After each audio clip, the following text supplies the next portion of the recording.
As bank executives chuckled at the woman wearing a baseball cap and running clothes, the marble foyer went quiet. When they rejected her claim to ownership, Vanessa Mitchell remained composed. The manager sneered.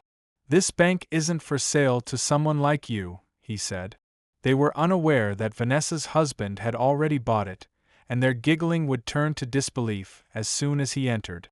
Vanessa Mitchell kept up her steady jogging pace as the rising sun cast long shadows across Oakage's peaceful street. Even at 55, with her silver blonde hair pulled back in a modest ponytail under her navy cap, she still had the vitality of someone decades younger.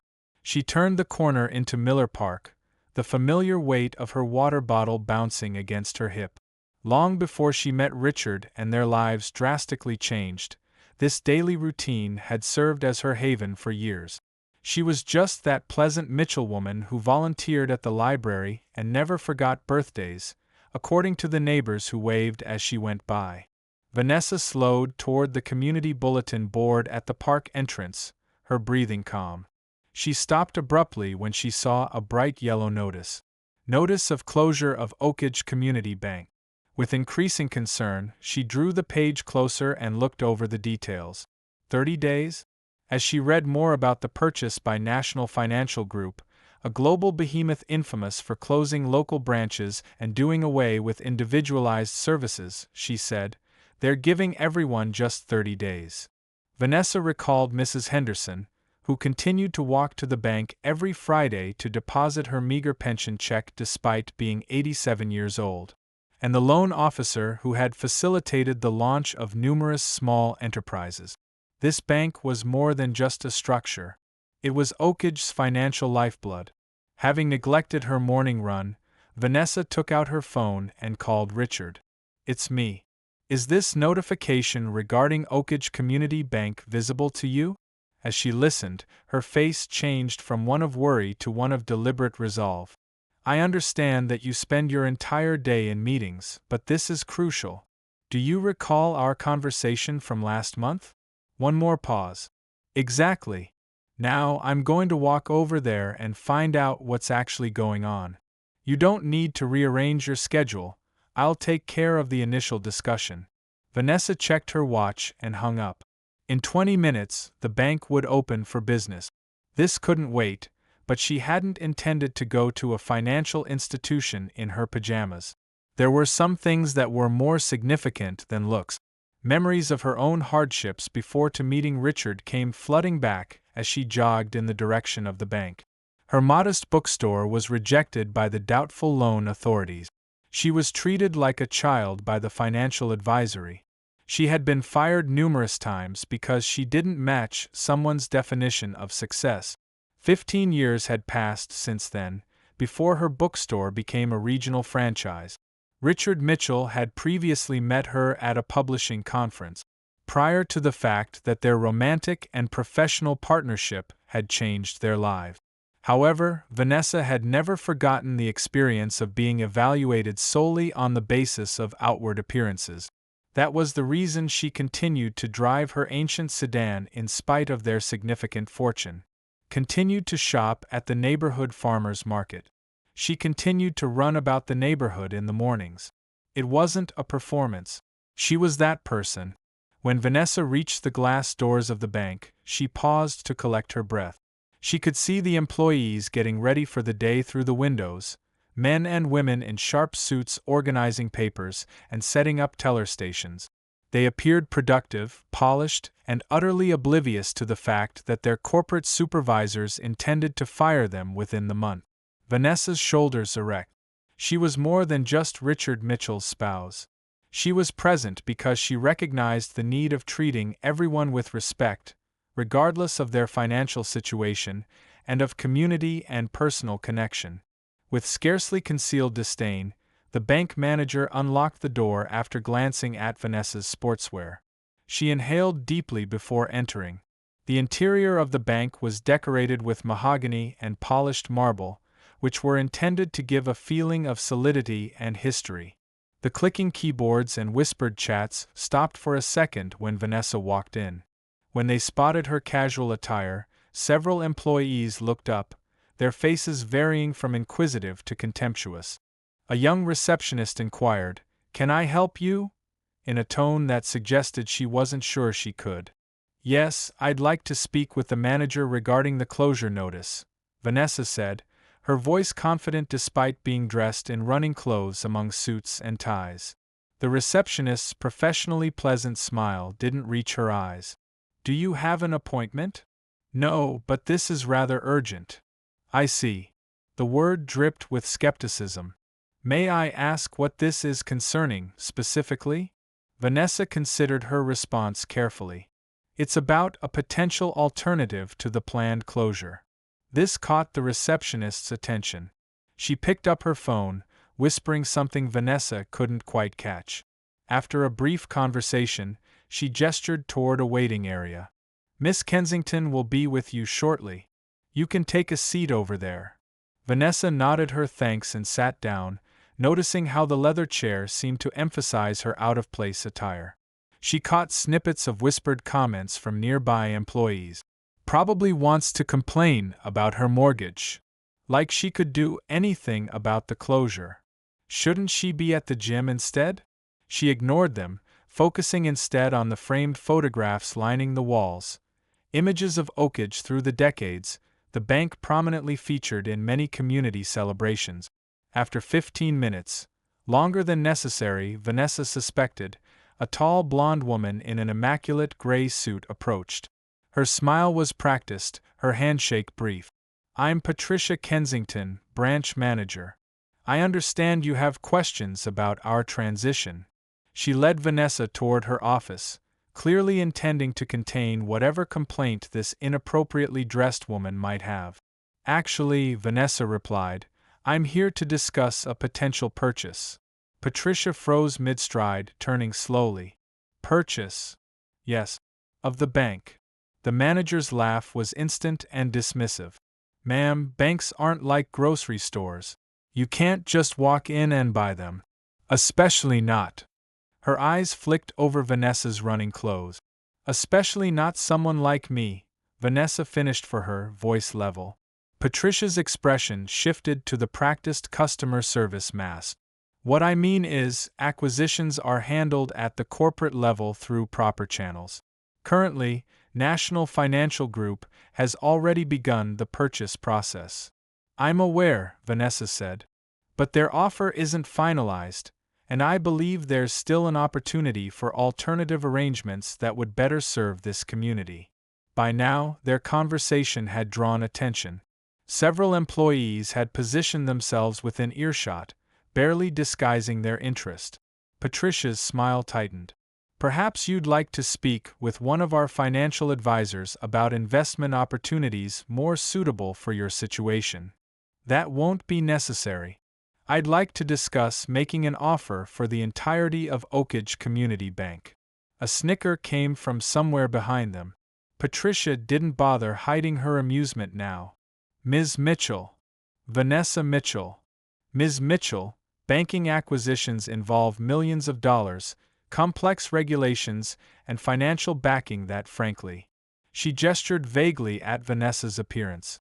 "You seem to be making assumptions about my financial capacity based on my current attire," Vanessa observed calmly. Patricia's smile was condescending.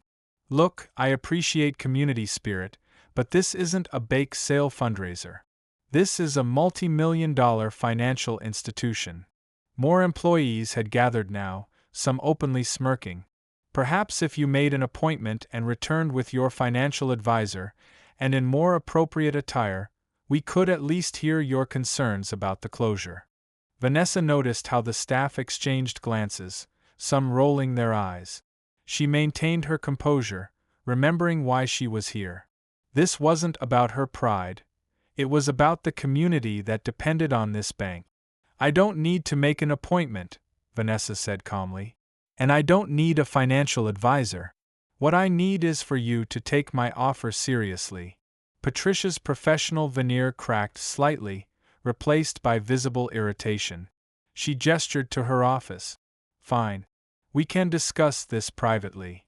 Once inside the glass-walled office, Patricia sat behind her large desk, putting physical distance between herself and this unusual visitor. She didn't offer Vanessa a seat. "Ms. Mitchell, I'm trying to be patient, but we're very busy with the transition.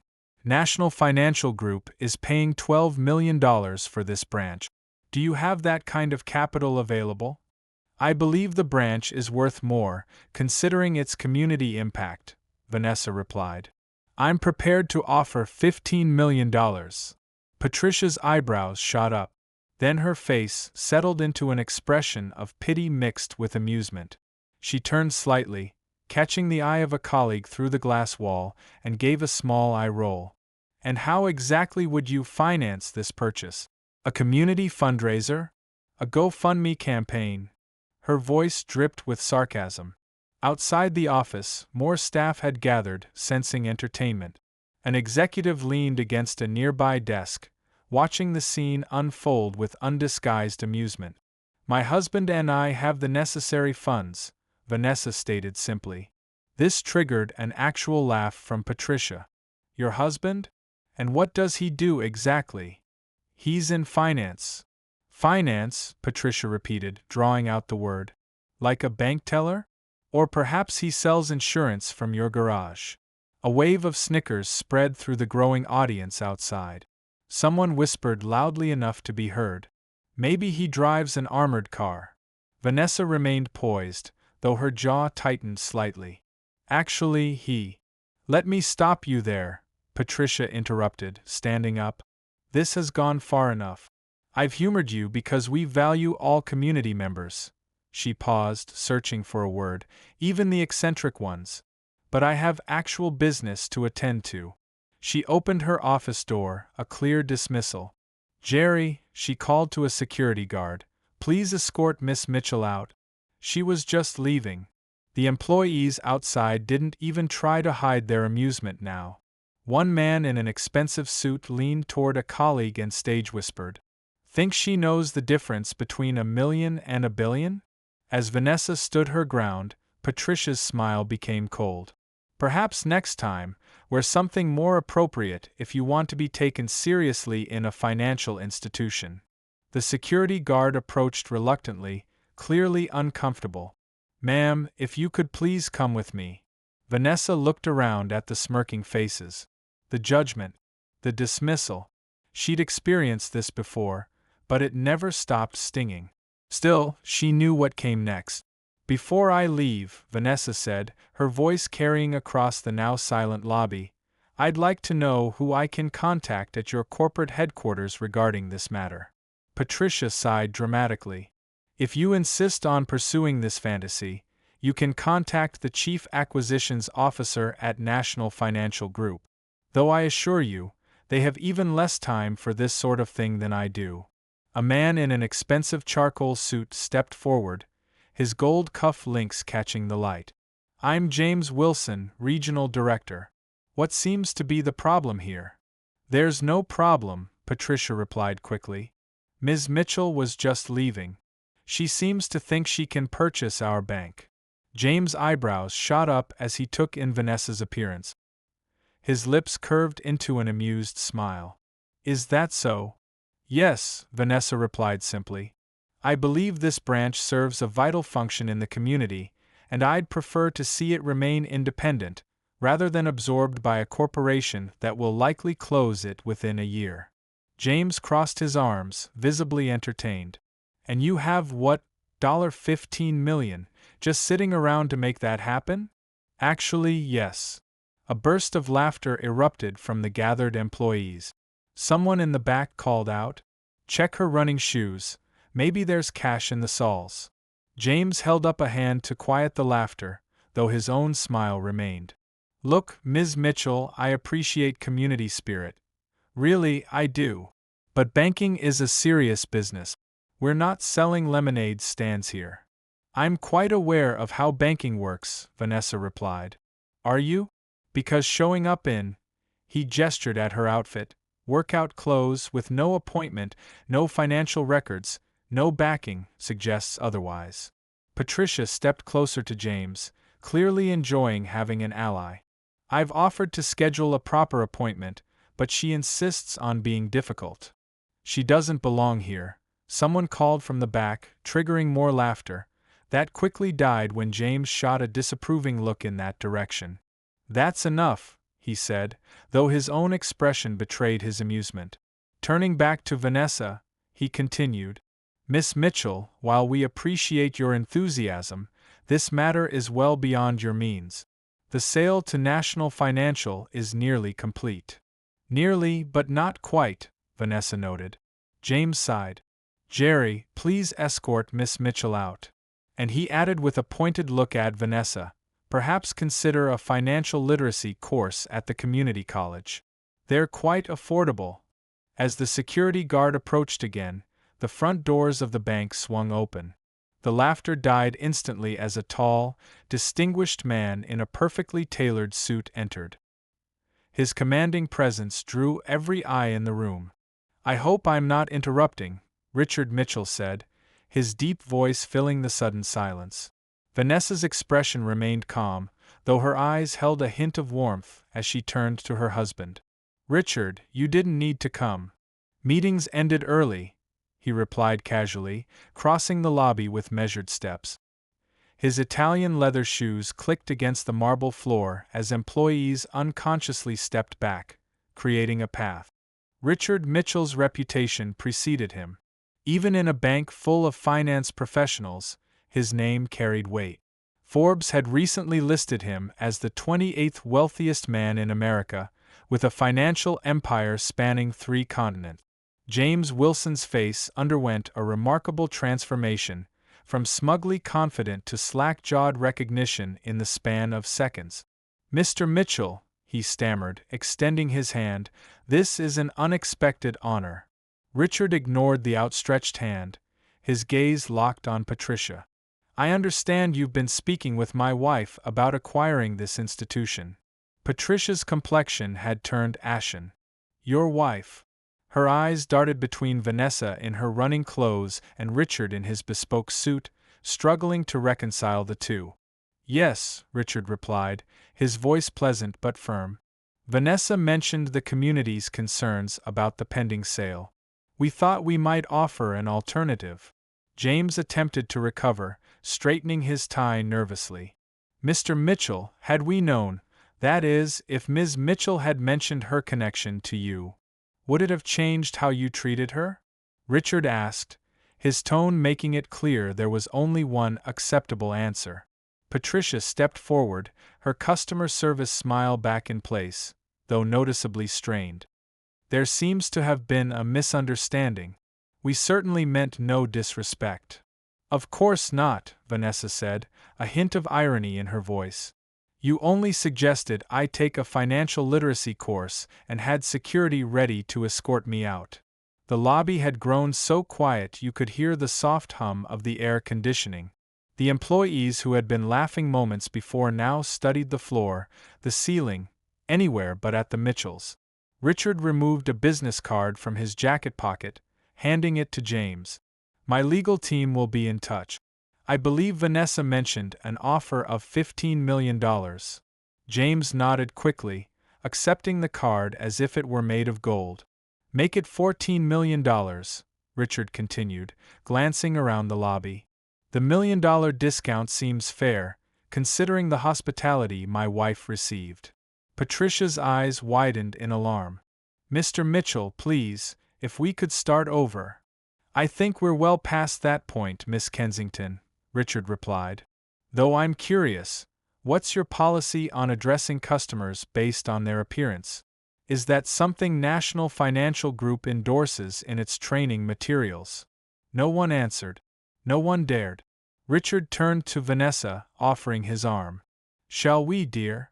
Actually, Vanessa said, placing her hand gently on Richard's arm but keeping her eyes on the bank employees, I'd like a moment to clarify something. Richard nodded, recognizing the look in his wife's eyes. It was the same expression she'd had 15 years ago when they'd first met, determined, principled, unwavering. Vanessa addressed the silent room. My husband and I could purchase this bank 10 times over without noticing the expense. But that's not why I came here today. She took a step forward, her running shoes squeaking slightly on the polished floor. The sound seemed almost comically out of place in the tense atmosphere. I came because Mrs. Henderson, who's banked here for 63 years, can't drive to the next town when you close this branch. I came because Sam Torres got the loan to start his restaurant here when larger banks turned him away. I came because communities need institutions that see people as more than just numbers. Her gaze swept across the employees, lingering briefly on those who had been most vocal in their mockery. They couldn't meet her eyes. The way you treated me today, making assumptions based on my clothes, my appearance, my perceived worth, is exactly why financial institutions fail the people they claim to serve. Patricia finally found her voice. Mrs. Mitchell, please understand, customer service is our highest priority. Today was an unfortunate aberration. No, Vanessa interrupted gently. Today was revealing.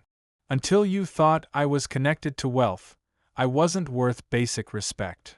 James Wilson stepped forward, desperation evident in his expression. Perhaps we could discuss this in a more private setting. I'm sure we can come to an arrangement that satisfies everyone. Richard checked his watch. Our lawyers will contact you this afternoon. I suggest you prepare your board for a change in ownership. As they turned to leave, a voice called out from behind the teller counter. Mrs. Mitchell? A middle-aged woman with kind eyes stepped forward. I'm Nancy Winters. I've been with this bank for 22 years. She hesitated, then continued. Not all of us, I mean, many of us do care about our customers, regardless of. Vanessa offered a genuine smile.